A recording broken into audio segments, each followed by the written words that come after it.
जय सदाशिव। आज हम पुरखों की परंपरा की एक कहानी सुनेंगे और उससे मिलने वाली शिक्षा पर विचार करेंगे। तो कहानी यह है, कौशाम्बी के राजघराने में कारू कसूरी नाम का एक कसाई रहता था। वो पशुओं का मांस बेचकर अपनी जीविका चलाता था। यही उसका कार्य था, डेली पशुओं को काटना और मांस बेचना। राजघराने में बौद्ध संत आते रहते थे कभी कभी, तो वे कभी कभी उनके दर्शन के लिए भी चला जाता था। जब राजघराने में रहता था तो उनके दर्शन भी करता था।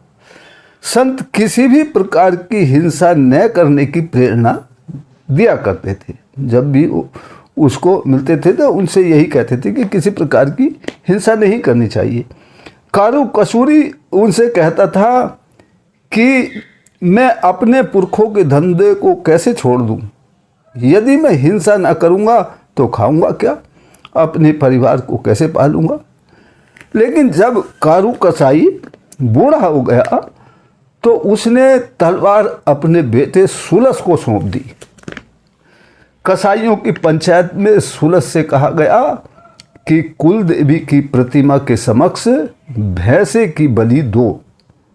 अब सुलस का हृदय पशुओं के वध के समय उनकी झटपटाहट देखकर द्रवित हो उठता था। उसका हृदय संवेदनशील था। वो पशुओं की वेदना से द्रवित हो जाता था।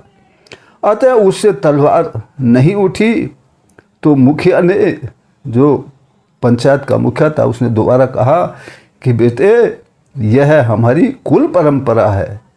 देवी को प्रसन्न करने के लिए रक्त निकालना जरूरी पड़ता है।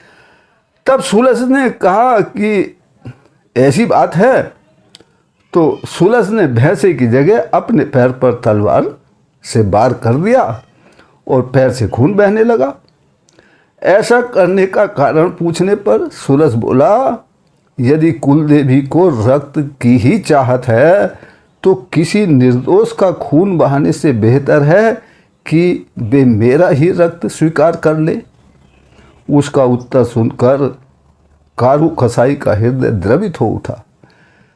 अपने पुत्र के पैर से खून निकला और उसके ऐसे विचार जानकर कारू कसाई का दिल पिघल गया और उस दिन के बाद उसके परिवार में पशुवध बंद कर दिया गया।